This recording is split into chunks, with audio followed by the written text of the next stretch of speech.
How many black stereotypes can you put in one comic? Dynamite Comics tries to break the record with its new comic Victory.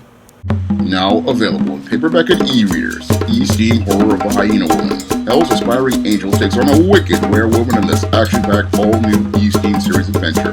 Get E-Steam Horror of the Hyena Woman in paperback and e-readers today. Better get the coleslaw, y'all, cause we're having us a barbecue. A couple of years ago, the publishers of Dynamite Comics contacted me on Twitter and asked me to submit a writing sample. And after I sent them a writing sample of my script for the ISIS graphic novel and Esteem No Good Deeds comic script, I never heard anything from them. And it's sad because if they had contacted me, I know I could do a much better job than the writer on this Victory comic. Now, this Victory comic is one of the worst things I have ever read from Dynamite since the second issue of John Wick, which is infamously one of the worst comics I have ever read. And this Victory comic is one that I just have to say is so terrible because it's basically you're sitting there wondering how many stereotypes can you put in one book in order to break the record for stereotypes. Now, what I find to be, again, deeply disappointing about this Victory book is that here we have a book that is featuring a black heroine, but sadly, because of the poor execution, we really don't get to see her become her own character. No, unlike Isis and Esteem, who I write over on the SJS Direct imprint, who are unique and distinct characters, Victory comes across as a complete mash of stereotypes, and they're not really done very well at all. Now, this book starts out with a series of fantastic covers, and sadly, the fantastic covers are a bait and switch because as we go through these covers, which again have some absolutely fantastic art, they are not what we see in the interiors. And again, that's really one of those things that I really hate about Dynamite that they do with a lot of their books is they'll go out here and again feature all of these fantastic covers with this fantastic art, but the interiors will be hot garbage. And I feel that's one of the worst things a publisher can do to a reader, because if you are a publisher, your goal shouldn't be trying to sell variant covers. No, your covers should be leading into a great story on the inside, and your cover should be the thing that gives people incentive to buy the book, to go out here and read the story. But sadly, David Walker isn't that great of a writer because all he fills this book is with stereotypes about black women, and also then goes in with this artist and colorist Brett Waddell, who just really isn't very good, because when I look at his art, it really isn't very dynamic or very inspired. No, it just really looks very raggedy, and I can find better artists on Facebook's comics artists seeking commissions, and they could do a much better job than what was presented here as related to this really uninspired and very scratchy art that doesn't really draw you in.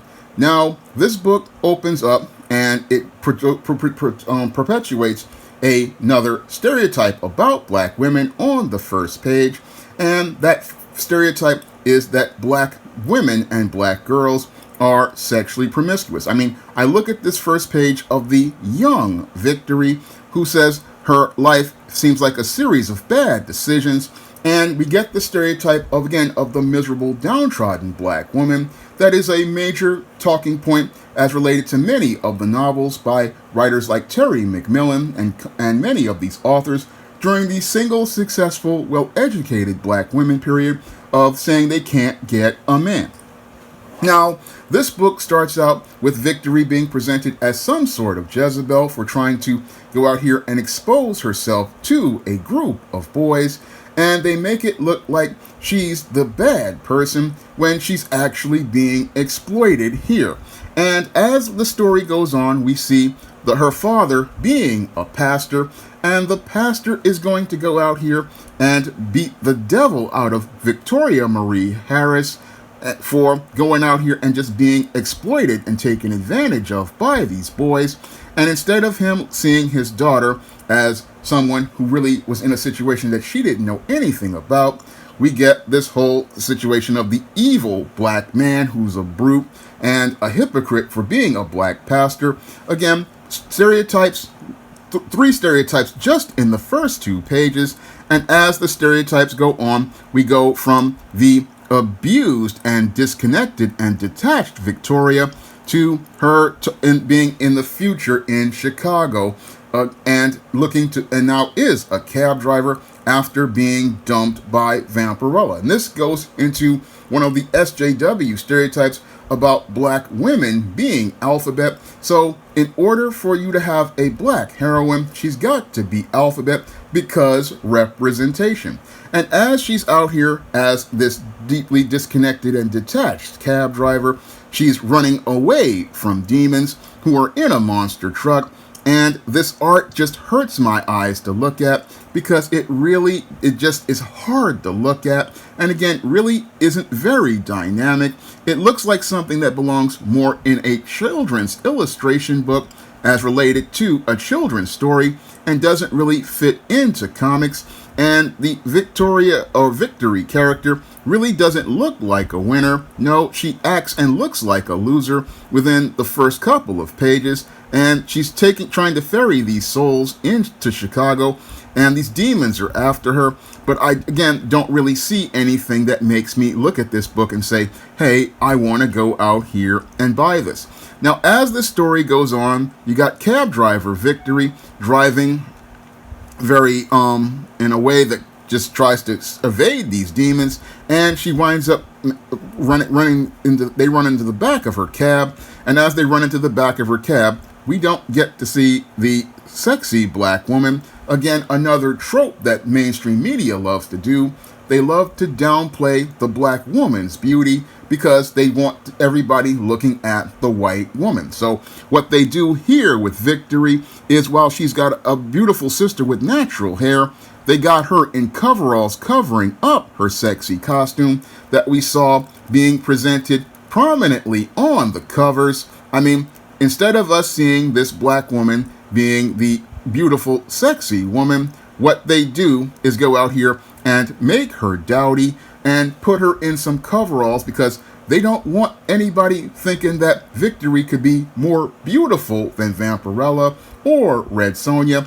So they downplay all of her beauty by putting her in some coveralls. And again, another insult directed at black women in the numerous, again, racist stereotypes that are in this book. I mean, I just counted about 6 or 7 racist stereotypes so far, and the stereotypes continue to go on as she's fighting these demons.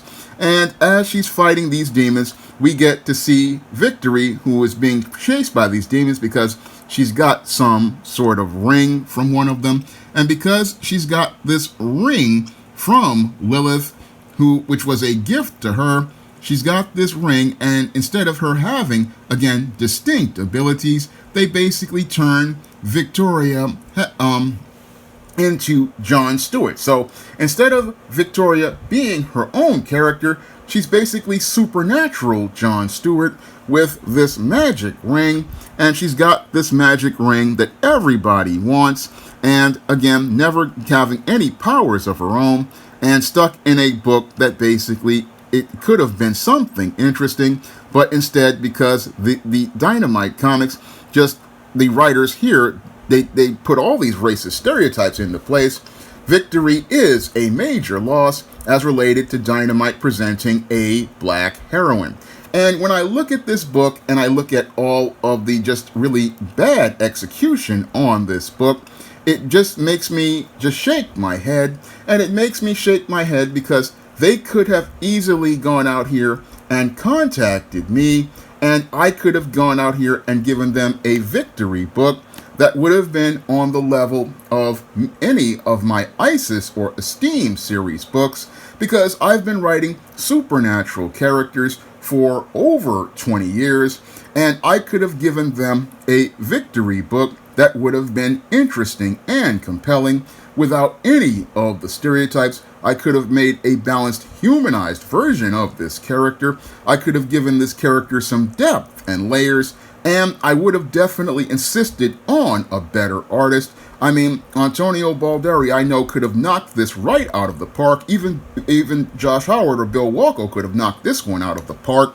And I would have wanted to deliver a much better book than this, because the execution here is just so poorly done. And again, I had to wonder as I was reading this book, would Victory come out here with some electric powers at some point in this book? I mean, that's how bad the writing here is on Victory. Again, this book was nothing more than a whole bunch of black stereotypes thrown together as related so-called representation. And again, a writer like myself could have done much better. I mean, as a black writer, I would have done much better on black culture, because when I looked at that first page with this whole trope of the girl being in Alabama in this shed, again, this was some old Jim Crow BS. I mean, a modern black person who was around for the late 80s in the 20th century, I mean, if Victory is in her 30s or her 20s or so, she's dealing with a completely different world.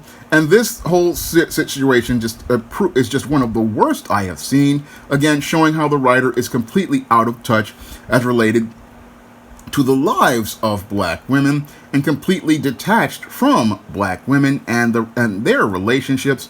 Again, when I looked at this whole sequence, again, poorly written, and really doesn't understand black women or black culture. And it's a shame, because again, the covers are really strong, the covers are really well done, and the sad part is that the execution here on this book is so poor, and again, very poor, and just really doesn't do a good job of giving us a black character we can get into, like I do when I'm writing books like the ISIS series or the Steam series, or even books that I do like the books of the Spinsterella trilogy or the Thetas, or my vampire novel Eternal Night. Again, I have over 20 years of experience of writing black heroines, and again, Dynamite knew where I was on Twitter, and I'm wondering why they didn't want to go out here and contact me, because I could do a much better job on Victory that would lead to them having a success, instead of presenting this failure of a comic, which is one level above the horrible John Wick issue number 2 they published years ago. Now, if you want to pick up my first comic featuring a black heroine, A Steam No Good Deed, you can find that book on Kindle for 99 cents on Amazon.com.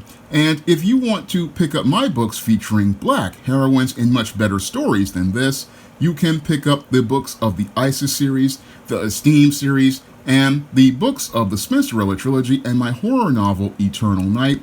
You can find all of those books on Amazon.com in paperback and Kindle format. You can also find them at other online booksellers like Smashwords, the iBookstore, Google Play, and Barnes & Noble. And if you want to see me do more comic review videos like this, you can send a donation to the Patreon, the PayPal, or the Cash App by clicking the links in the description box. That's all I have to say for this video. You can comment, rate, and subscribe. Now available in paperback and Kindle, Vampires Stalk the Darkness of the Eternal Night. Get your copy of Eternal Night in paperback and Kindle on Amazon.com. Now available in paperback and Kindle Unlimited, Isis, All That Glitters. The goddess next door takes on a bikini-clad bank robber in this action-packed, all-new Isis series adventure. Get Isis, All That Glitters in paperback and Kindle Unlimited today. Support black-owned and black-operated digital broadcast media. www.niceradionetwork.com. Nice Radio Network, broadcasting 24 hours a day, 7 days a week.